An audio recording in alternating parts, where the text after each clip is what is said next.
সম্মানীয় সভাপতি সম্পাদককে প্ৰমুখ্য কৰি বিষয় বিভাগ কৰ্মকৰ্তাসকল ইয়াত এই অনুষ্ঠানটি অনুষ্ঠিত কৰিবৰ কাৰণে গঠন কৰা আদৰণি সমিতিৰ সভাপতি সম্পাদক তথা বিষয় বিভাগ কৰ্মকৰ্তাসকল শ্ৰীমন্ত শংকৰদেৱ সংঘৰ আই মাতৃ কল্যাণ সেৱা সমিতিৰ উপসভাপতিকে প্ৰমুখ্য কৰি সহকাৰী সম্পাদিকা শ্ৰীমন্ত শংকৰদেৱ সংঘৰ সংস্কৃতি শাখাৰ সন্মানীয় সভাপতি সম্পাদক শিক্ষা শাখা সমিতিৰ সম্পাদককে প্ৰমুখ্য কৰি মূল কাৰ্যনিৰ্বাহকৰ সন্মানীয় সদস্য বাবাইসকল বোকাখাট জিলা শাখাৰ ওচৰ চুবুৰীয়া জিলা যোৰহাট তিতাবৰ গোলাঘাট আদি কৰি কেইবাখনো জিলাৰ পৰা ইয়াত প্ৰতিনিধিত্ব কৰা জিলাকেইখনৰ সন্মানীয় সভাপতি সম্পাদক বিষয় বিভাগসকল কৰ্মকৰ্তাসকল মঞ্চত উপস্থিত হৈ থকা বিভিন্ন বিশিষ্ট ব্যক্তিসকল আৰু আজি আমাৰ এই সভাত উপস্থিত থকা বোকাখাট জিলা শাখাৰ বিভিন্ন প্ৰান্তৰ পৰা আহি ইয়াত সমবেত হৈ থকা শ্ৰদ্ধাৰ বাপাই সমস্ত যুৱক যুৱতীসকল শিশুসকল মই সমস্তজনলৈ মই মোৰ ভক্তিভৰা সেৱা শ্ৰদ্ধা নিবেদন কৰিছোঁ। আজি বোকাখাট জিলা শাখাৰ এই তামুলী পথাৰৰ পবিত্ৰ স্থানত অনুষ্ঠিত কেন্দ্ৰীয় সেৱা বাহিনীৰ 20 সংখ্যক বহাগী উৎসৱৰ সমবেত হৈ থকা সমস্তজনলৈ মই এটি বিশেষ কথা ক'ব খুজিছোঁ যে মোৰ দুআষাৰ বক্তব্য দাঙি ধৰাৰ আগতেই মই বিশেষভাৱে বোকাখাট জিলা শাখালৈ ধন্যবাদ আৰু কৃতজ্ঞতা জনাইছোঁ। আচলতে আজিৰ এই পবিত্ৰ দিনটোতেই শ্ৰীমন্ত শংকৰদেৱ সংঘৰ যি বাৰ্ষিক কৰ্মপঞ্জী নিৰ্ধাৰণ কৰা হৈছিল, এই বাৰ্ষিক কৰ্মপঞ্জী নিৰ্ধাৰণ কৰোঁতে আমি আচলতে এই অনুষ্ঠানটো শ্ৰীমন্ত শংকৰদেৱ সংঘৰে অন্যতম এখন জিলা শাখা বিহপুৰীয়া নাৰায়ণপুৰ জিলা শাখালৈ আমি এই দায়িত্বটো দিছিলোঁ আৰু সেই অনুক্ৰমে তেখেতসকলে এই অনুষ্ঠানটো অনুষ্ঠিত কৰিবৰ কাৰণে ইতিমধ্যে আদৰণি সমিতি গঠন কৰি কিছু কামত আগবাঢ়িছে, কিন্তু অতি দুখজনকভাৱে এটা কথা নকলে হয়তো বেয়া হ'ব বুলি ভাবি মই কথাটো ক'ব খুজিছোঁ যে সেই অনুষ্ঠানটিত এটা বিষয় বা কাৰ্যসূচীখনত থকা বিষয় বা এটা সলনি কৰি দিয়াৰ কাৰণে আদৰণি সমিতিয়ে এই বিহু উৎসৱটি উদযাপন কৰিব নোৱাৰিম বুলি বা অনুষ্ঠিত কৰিব নোৱাৰিম বুলি আদৰণি সমিতিয়ে পদত্যাগ কৰিছে।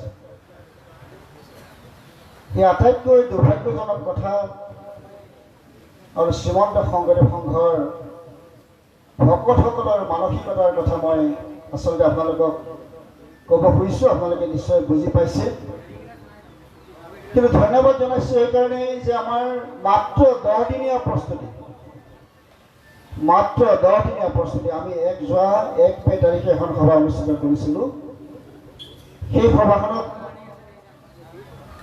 আমি গম পাইছিলোঁ বা আমালৈ জনাইছিল যে বিহপুৰীয়া নাৰায়ণপুৰ জিলা শাখাই এই অনুষ্ঠানটো অনুষ্ঠিত কৰিব নোৱাৰিব আৰু আমি সেই মুহূৰ্ততেই আমি বোকাখাট জিলাৰ বিষয়ববীয়াসকলক আমি এটা আবেদন জনাইছিলোঁ যে আপোনালোকে পাৰিব নেকি অনুষ্ঠানটো অনুষ্ঠিত কৰিবৰ কাৰণে। প্ৰায় একেবাৰতে তেখেতসকলে এই অনুষ্ঠানটো অনুষ্ঠিত কৰাৰ প্ৰায় প্ৰতিশ্ৰুতি দিছিল। তথাপিও আনুষ্ঠানিকভাৱে তেখেতসকলে 2 মে' তাৰিখে তেখেতসকলৰ কাৰ্যনিৰ্বাহক সভা অনুষ্ঠিত কৰি এই অনুষ্ঠানটি অনুষ্ঠিত কৰাৰ সিদ্ধান্ত গ্ৰহণ কৰিছিল। মাত্ৰ 10 দিনীয়া প্ৰস্তুতিৰে ইমান সুন্দৰকৈ এনেধৰণৰ অনুষ্ঠানটো অনুষ্ঠিত কৰিব পাৰিব বুলি ভবা নাছিলোঁ যদিও তেখেতসকলে এইটো সম্ভৱ কৰি তুলিলে আৰু শ্ৰীমন্ত শংকৰদেৱ সংঘৰ ইতিহাসত ইতিমধ্যে বোকাখাট জিলা শাখাই কেইটামান গুৰুত্বপূৰ্ণ নিদৰ্শন দেখুৱাই গৈছে যে আমাৰ সীমান্ত শংকৰদেৱ সংঘৰ বাৰ্ষিক অধিৱেশন বোকাখাট জিলা শাখাই অনুষ্ঠিত কৰিছিল। একেবাৰে কম সংখ্যক প্ৰাথমিক শাখা থকা এইখন জিলাই ইমান সুন্দৰকৈ আপোনালোকৰ মনত নিশ্চিতভাৱে আছে যে ইমান সুন্দৰকৈ এই অধিৱেশনখন অনুষ্ঠিত কৰিছিল, কোনো ধৰণৰ তাত অসুবিধা নাছিল। আৰু আটাইতকৈ গুৰুত্বপূৰ্ণ কথাটো আছিল মাত্ৰ কেইমাহমানৰ ভিতৰতে তেখেতসকলে হিচাপ দাখিল কৰিবৰ কাৰণে সক্ষম হৈছিল। এয়া শ্ৰীমন্ত শংকৰদেৱ সংঘৰ ইতিহাসত বিৰল। আৰু যোৱা বছৰ তেখেতসকলে শ্ৰীমন্ত শংকৰদেৱ সংঘই প্ৰথমবাৰৰ কাৰণে আয়োজন কৰা ক্ৰীড়া সমাৰোহভাগী অতি উলহ মালহেৰে তেখেতসকলে আয়োজন কৰিছে। এয়া শ্ৰীমন্ত শংকৰদেৱ সংঘৰ ইতিহাসত এক বিৰল ঘটনা বুলি মই অনুভৱ কৰিছোঁ। আৰু আজি এই 10 দিনৰ প্ৰস্তুতিৰে এই অনুষ্ঠানটো অনুষ্ঠিত কৰি তেখেতসকলে যি মহানুভৱতাৰ পৰিচয় দাঙি ধৰিলে, তাৰ কাৰণে মই বোকাখাট জিলা শাখাৰ প্ৰতিগৰাকী বাপ আইলৈ, সেৱক সেৱিকালৈ, সংগী ভকত বাপ আইলৈ সমস্তজনলৈ মই শ্ৰদ্ধা ভক্তি আৰু সেৱা নিবেদন কৰিছোঁ। শ্ৰদ্ধাভাজন বাপসকল আইসকল, শ্ৰীমন্ত শংকৰদেৱ সংঘই অসমৰ বা অসমীয়া জাতিৰ বাপতি সাহোন স্বৰূপ, অসমীয়া জাতিৰ স্বাভিমান বহাগ বিহু উদযাপন কৰিবলৈ ইতিমধ্যে 19 বছৰ অতিক্ৰম কৰি 20 বছৰত ধৰি দিছে। শ্ৰীমন্ত শংকৰদেৱ সংঘই পৰৱৰ্তী সময়ত আৰম্ভণিতে কৰা নাছিল যদিও পৰৱৰ্তী সময়ত চিন্তা চৰ্চা কৰিছিল যে অসমীয়া জাতি যদি জীয়াই ৰাখিব লাগে, অসমীয়া জাতিৰ কৃষ্টি সংস্কৃতি যদি জীয়াই ৰাখিব লাগে, অসমীয়া জাতিৰ বাপতি সাহোন স্বৰূপে এই বিহুটি শ্ৰীমন্ত শংকৰদেৱ সংঘইও অনুষ্ঠিত কৰিব লাগিব। আৰু সেই অনুক্ৰমে শ্ৰীমন্ত শংকৰদেৱ সংঘই যোৱা 19 বছৰ আগৰ পৰাই এই বিহুটি উদযাপন কৰি আহিছে বিভিন্ন ঠাইত। যোৱা বছৰ গোলাঘাট জিলা শাখাই এই অনুষ্ঠানটো অনুষ্ঠিত কৰিছে। তাত এটা নতুন মাত্ৰা লাভ কৰিছে। আজি অৱশ্যে সময়ৰ অসুবিধাৰ কাৰণে কৰিব পৰা নহ'ল যদিও গোলাঘাট জিলা শাখাত এই ৰঙালী বিহু উদযাপনৰ সম্পৰ্কত ৰঙালী বিহু উদযাপনৰ যি কাৰ্যসূচী আছিল, তাত যি আমাৰ সাংস্কৃতিক শোভাযাত্ৰা উলিওৱা হৈছে, সেই সাংস্কৃতিক শোভাযাত্ৰাত 41টা বিভিন্ন দল সংগঠনে অসমীয়া জাতিৰ কৃষ্টি আৰু সংস্কৃতি প্ৰদৰ্শন কৰিছিল। এটা বৃহৎ শোভাযাত্ৰা হৈছিল, খুব ভাল লাগিছিল, খুব আনন্দ লাগিছিল। আৰু পৰৱৰ্তী সময়ত তাৰ বাকীখিনি যিখিনি কাৰ্যসূচী আছিল, সেই কাৰ্যসূচীখিনিও খুব সুন্দৰকৈ সমাপন হৈছিল। আৰু আজি আশা ৰাখিছোঁ যোৱাকালিলৈকে দিনটো বতৰটো কিছু অসুবিধা হ'ব বুলি কোনোবাই কৈছিল, ভাবিছিল, কিন্তু ঈশ্বৰৰ ইচ্ছাত আজি অতি সুন্দৰ বতৰ। এই সুন্দৰ বতৰেৰে বোকাখাট জিলা শাখাই আয়োজন কৰা কেন্দ্ৰীয় বহাগী উৎসৱ আৰম্ভ হৈছে। ৰাতিপুৱা পতাকা উত্তোলনৰ কাৰ্যসূচীৰে মহামান্য পদাধিকাৰী বাব জনাই আজি পতাকা উত্তোলনৰ কাৰ্যসূচী আৰম্ভ কৰি বিহু সম্পৰ্কীয় কেইবাটাও গুৰুত্বপূৰ্ণ কথা তাত কৈছে। আমি বিহু কিয় উদযাপন কৰিব লাগে, অসমীয়া জাতিয়ে বিহু উদযাপন কৰাৰ আঁৰৰ কথা কি আছে, এই গোটেই কথাখিনি মহাপুৰুষ শংকৰদেৱ গুৰুজনাৰ কি ইয়াত আধ্যাত্মিক চিন্তা চৰ্চাৰ ক্ষেত্ৰত ইয়াৰ অৱদান কি আছে, বিহুৰ অৱদান কি আছে, এই গোটেই কথাখিনি পদাধিকাৰ বাব জনাই আজি পতাকা উত্তোলন কাৰ্যসূচীত কৈছে। হয়, সঁচা অৰ্থতেই বিহু বুলি কোৱাৰ লগে লগেই অসমীয়া মানুহৰ মন প্ৰাণ ভৰি পৰে। আমাৰ 3টা বিহু আমি উদযাপন কৰোঁ অসমীয়া জাতিয়ে, মাঘ বিহু, কাতি বিহু আৰু বহাগ বিহু। এই তিনিওটা বিহুৱেই আচলতে অসমীয়া জাতিয়ে অসমৰ মাটি পানী বায়ুৰ লগত সম্পৃক্ত হৈ থকা এটা অনুষ্ঠান, কৃষিভিত্তিক এটা অনুষ্ঠান। যে বিহু বুলি ক'লে কৃষি, মানে মাঘ বিহু সেইখিনি সময়ত খেতি চপাই উদযাপন কৰা এটা বিহু। কাতি বিহুৰ সময়ত খেতি লগাই উঠি পোক পৰুৱাৰ পৰা বাচিবৰ কাৰণে উদযাপন কৰা এটা বিহু। আৰু এয়া নতুন খেতি লগোৱাৰ আগে আগে এই বিহু উদযাপন কৰা হৈছে ৰঙালী বিহু। বহাগ মাহত অনুষ্ঠিত হোৱা ৰঙালী বিহু। আমাৰ বিহু বুলি কোৱাৰ লগে লগে, বিশেষকৈ ৰঙালী বিহু বুলি কোৱাৰ লগে লগে আমাৰ মন প্ৰাণ নিশ্চিতভাৱে ভৰি পৰে। কিমান ভাল লাগে বিহু বুলি কোৱাৰ লগে লগে। যেতিয়া কুলি চৰাই চ'ত মাহতেই যেতিয়া কুলি চৰাই মাতে, তেতিয়াই আমাৰ গাটো ৰাইজাই কৰি যায়। ইমান ভাল লাগে যে আচলতে যেন তাত এটা শৰীৰত বেলেগ ধৰণৰ অনুভৱ হয় যে বিহু আহিল, শৰীৰটো ৰাইজাই কৰে। আপোনালোকৰ নিশ্চিতভাৱে কৰে বুলি মই ভাবিছোঁ। গতিকে এনেধৰণে অসমীয়া জাতিৰ প্ৰতিগৰাকী ব্যক্তিৰ, অসমীয়া মানুহ মাত্ৰেই আমাৰ এই বিহুৱে এটা বিশেষভাৱে প্ৰভাৱ পেলায় আমাৰ মন আৰু মগজুত। আমি এই মন আৰু মগজুত বিশেষভাৱে প্ৰভাৱ বিস্তাৰ কৰা অনুষ্ঠানটিক আমি উদযাপন নিশ্চিতভাৱে কৰা উচিত বুলি ভাবোঁ আৰু অনুষ্ঠানটো উদযাপন কৰিবই লাগিব।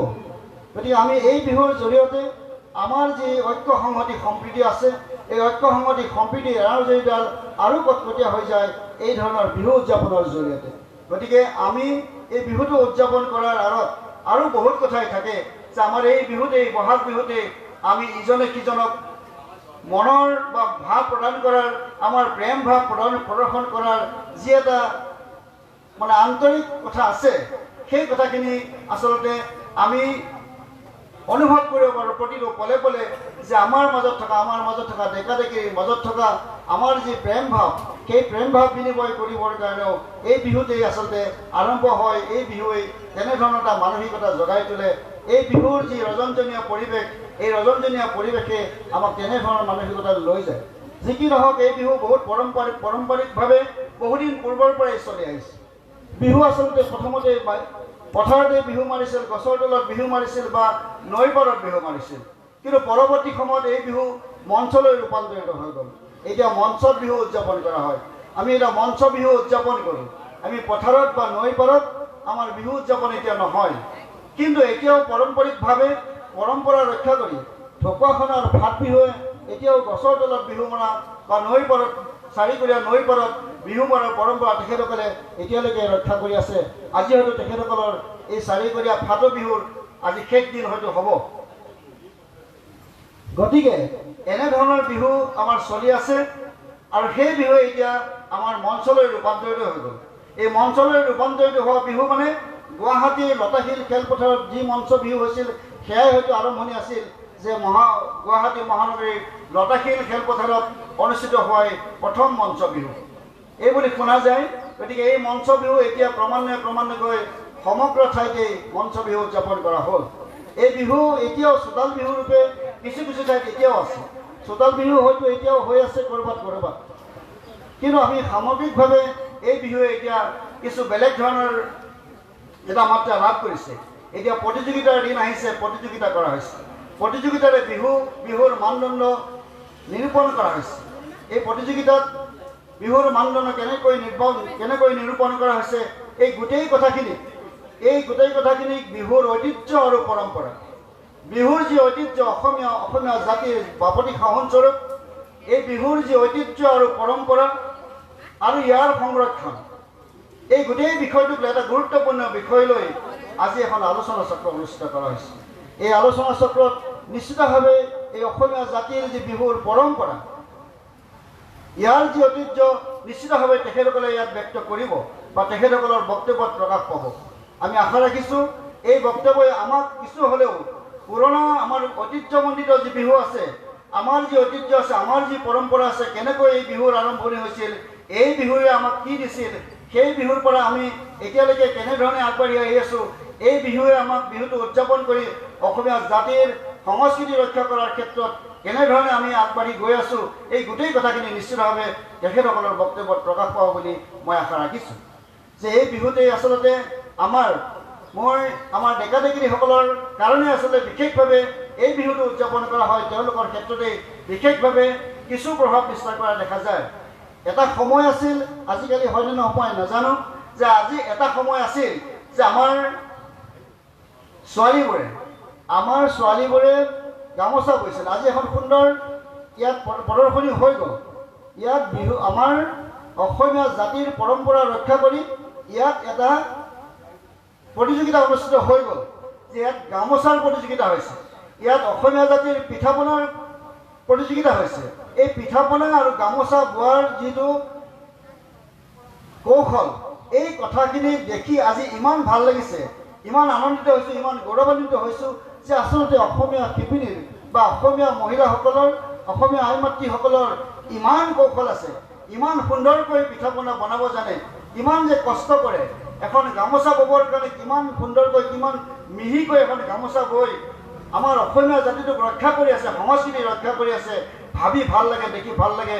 আৰু তেখেতসকলে মই আন্তৰিক ধন্যবাদ আৰু কৃতজ্ঞতা জনাইছোঁ যে এতিয়াও যে তেনেধৰণৰ পৰম্পৰা আজি আধুনিক যুগৰ সমাজত, আমি আধুনিক সমাজত আমি বসবাস কৰি আছোঁ, আধুনিকতাই আমাক গ্ৰাস কৰি আছে যদিও এতিয়াও অসমীয়া জাতিৰ শিপিনীসকলে, অসমীয়া জাতিৰ আই মাতৃসকলে, অসমীয়া আই মাতৃসকলে এতিয়াও গামোচা বৈ আমাৰ পৰম্পৰা এতিয়ালৈকে ৰক্ষা কৰি আছে। আমাৰ অসমীয়া জাতিৰ স্বাভিমান গামোচাখনক আমি এতিয়াও আমি ডিঙিত লৈ পেলাই গৌৰৱ অনুভৱ কৰি আছোঁ। এয়া আমাৰ আইসকলে বৈ দিয়া গামোচা। তেখেতসকলে কিমান কষ্ট কৰি এই গামোচা বয়, তাত কিমান সপোন ৰচনা কৰিব পাৰে, ইমান সুন্দৰ সুন্দৰ তাত ফুল বাচিব পাৰে, ইমান সুন্দৰ সুন্দৰ আকৃতি প্ৰকৃতি দিব পাৰে। এইবোৰে আচলতে আমাৰ অসমীয়া সমাজখনক সঁচাকৈ খুব চহকী কৰি ৰাখিছে। মই আজি প্ৰতিযোগিতাৰ সময়ত কৈছিলোঁ, বেলেগ বেলেগ জাতি প্ৰজাতিৰ বা অন্যান্য জনগোষ্ঠীৰ বা এনেধৰণৰ কি পৰম্পৰা আছে নাজানো, কিন্তু মই ভাবোঁ যে আমাৰ অসমীয়া জাতিয়ে যিখিনি কাম কৰি আছে, অসমীয়া জাতিৰ আই মাতৃসকলে, অসমীয়া জাতিৰ অসমীয়া শিপিনীসকলে যিখিনি কাম কৰিছে, সঁচাকৈ অতি উন্নতমানৰ তেখেতসকলে নিদৰ্শন দেখুৱাইছে, উন্নতমানৰ কাম কৰি আছে। অন্যান্য জাতিৰ ক্ষেত্ৰতো তেখেতসকলে হয়তো নিজৰ নিজৰ কৃষ্টি সংস্কৃতি জীয়াই ৰাখিছে। তথাপিও মই ভাবোঁ যে আমাৰ অসমীয়া জাতিৰ কাৰণে আই মাতৃসকলে যিখিনি কাম কৰিছে সেয়া সঁচাকৈ খুব গৌৰৱ কৰিবলগীয়া বিষয়। আৰু অনাগত দিনত আমাৰ উঠি অহা প্ৰজন্মই যাতে, আজি আইসকলে বৈছে হয়, কিন্তু উঠি অহা প্ৰজন্মৰ আমাৰ ছোৱালীসকলে ইমানখিনি এই বিষয়টো আগ্ৰহেৰে ল'ব পাৰিছে, সেইটো আটাইতকৈ ডাঙৰ কথা। বৰ্তমান এই যান্ত্ৰিক যুগত আচলতে আমি সেই সংস্কৃতি যদি কিবা কাৰণত হেৰাই পেলাবলগীয়া হয়, আমাৰ জাতিটোলৈ সংকট নামি আহিব, আমাৰ সংস্কৃতিলৈ সংকট নামি আহিব। ইতিমধ্যে আমাৰ এই গামোচা নামৰ যিটো সংস্কৃতি, এই গামোচা নামৰ সংস্কৃতিটোৱে ইতিমধ্যে অসমত এটা বেলেগ ধৰণৰ ভয়ানক ৰূপ লৈছে, যে আচলতে আমাৰ অসমীয়া শিপিনীসকলে বৈ দিয়া গামোচা বজাৰত পাবলৈ বহুত কম হৈ গৈছে। আমাৰ বাহিৰা ঠাইৰ পৰা অহা গামোচাই আমাৰ সমাজত এতিয়া প্ৰাধান্য লাভ কৰিছে। গতিকে সেইবোৰক আমি বৰ্জন কৰাৰ প্ৰয়োজনীয়তা আহি পৰিছে, সময় আহি পৰিছে। সেইবোৰক আমি যদি বৰ্জন কৰিব নোৱাৰোঁ, তেনেহ'লে আমাৰ কৃষ্টি আৰু সংস্কৃতি আমি জীয়াই হয়তো ৰাখিব নোৱাৰিম। সেইকাৰণে মই আই মাতৃসকললৈ, যুৱক যুৱতীসকললৈ মই বিশেষভাৱে আহ্বান জনাওঁ, আমাৰ কৃষ্টি আৰু সংস্কৃতি ৰক্ষা কৰি জাতিটোক যাতে দীৰ্ঘজীৱী কৰিব পাৰে, অসমীয়া জাতিটোক, স্বাভিমানী জাতিটোক যাতে দীৰ্ঘজীৱী কৰিব পাৰে, তাৰ কাৰণে মই বিশেষভাৱে আহ্বান জনাইছোঁ। আৰু পিঠা পনাৰ লগতে এনেধৰণে ইমান সুস্বাদু তেখেতসকলে ব্যঞ্জন বনাব পাৰে। এই ব্যঞ্জনসমূহ সঁচাকৈ খুব ভাল আৰু খুব মুখৰোচক। আমাৰ পিঠা পনা যিবোৰ বনাইছে, এনেধৰণৰ পিঠা পনা মই বাকী কোনো জাতিয়ে এনেকুৱা ধৰণৰ কৰিব নোৱাৰে বুলি মই ভাবোঁ।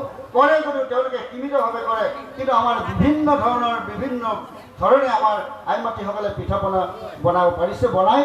আৰু এই পিঠা পনাৰ জৰিয়তে বা গামোচাৰ জৰিয়তে, অন্যান্য সংস্কৃতিৰ জৰিয়তে আমাৰ জাতিটোক যদি আমি ৰক্ষা কৰিব নোৱাৰোঁ, তেনেহ'লে হয়তো আমি অনাগত দিনত আমি আমাৰ জাতিটোৰ স্বাভিমান বুলি হয়তো আমি একো ক'বলৈ নাথাকিব। গতিকে শ্ৰদ্ধাৰ বাপসকল, আইসকল, মই আপোনালোকলৈ এই বিহুৰ জৰিয়তে বিশেষভাৱে আহ্বান জনাইছোঁ, অসমীয়া জাতিৰ স্বাভিমান ৰক্ষা কৰিবৰ কাৰণে, অসমীয়া জাতিৰ গৌৰৱ ৰক্ষা কৰিবৰ কাৰণে, অসমীয়া জাতিটো দীৰ্ঘদিন জীয়াই থাকিবৰ কাৰণে মহাপুৰুষ শংকৰদেৱ গুৰুজনাই যি সৃষ্টি কৰি থৈ গৈছিল, মহাপুৰুষ শংকৰদেৱ গুৰুজনাই যি সাহিত্যৰ সৃষ্টি কৰি থৈ গৈছিল, মহাপুৰুষ শংকৰদেৱ গুৰুজনাই যি সংস্কৃতিৰ সৃষ্টি কৰি থৈ গৈছিল, মহাপুৰুষ শংকৰদেৱ গুৰুজনাই এই জাতিটো জীয়াই থাকিবৰ কাৰণে যি ভাষা দি থৈ গৈছিল, এই সমস্তখিনিক ৰক্ষা কৰাৰ দায়িত্ব আমাৰ আহি পৰিছে।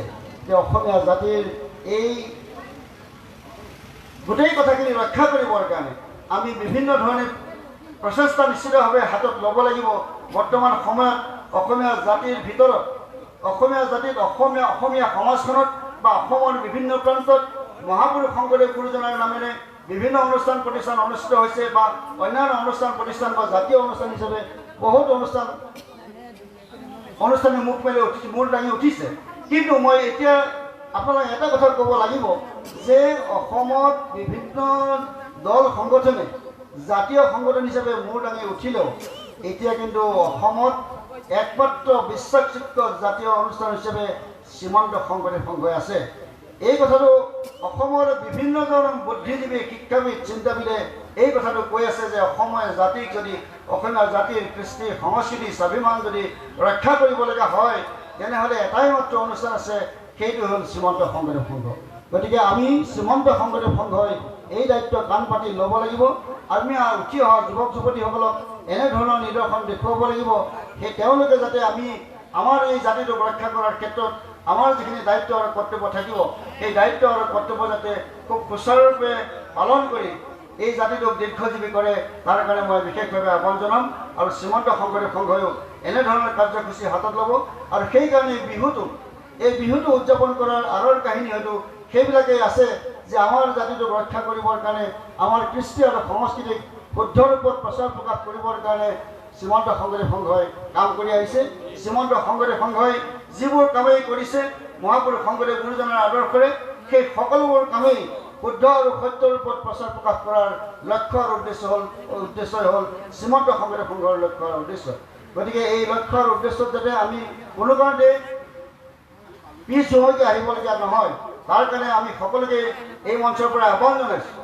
আমাৰ সন্মুখত যি প্ৰত্যাহ্বানেই নাহক কিয়, আমি অসমীয়া জাতিৰ স্বাভিমান ৰক্ষা কৰাৰ কাৰণে আমি আগবাঢ়ি যাব লাগিব, আমি আগবাঢ়ি যাব লাগিব, আমি আগবাঢ়ি যাব লাগিব। এই শ্ৰদ্ধাৰ পাবৰীয়াসকল, মই আজি ইয়াত কেইবাগৰাকীও বিশেষ বক্তা আছে, তেখেতসকলে এই বিহুৰ সম্পৰ্কে তেখেতসকলে ক'ব। আমাৰ যি নিৰ্দিষ্ট কৰা আছে বিষয়, সেই বিষয়ৰ ওপৰত তেখেতসকলে ক'ব। মই এই সামান্য কথাখিনিৰে আজিৰ এই সভাখন মই আনুষ্ঠানিকভাৱে মুকলি হোৱা বুলি ঘোষণা কৰি মই মোৰ বক্তব্য সামৰিছোঁ। মই এই বক্তব্যখিনি ৰাখিবলৈ যাওঁতে মোৰ যি উচ্চভাষ্য হৈছে বা মোৰ নক'বলগীয়া কথা হৈছে বা মই সুললিতভাৱে ক'বলৈ মোৰ কিছু অসুবিধা হৈছে বুলি ভাবিছোঁ যদিও তাৰ কাৰণে আপোনালোকৰ চৰণত সেৱা নিবেদন কৰি মই মোৰ বক্তব্য সামৰিছোঁ আৰু পুনৰবাৰ এই সভাখন আনুষ্ঠানিকভাৱে শুভ উদ্বোধন হোৱা বুলি ঘোষণা কৰিছোঁ। জয় গুৰু শংকৰ, অপৰাধ বিনাশন। কৃষ্ণ।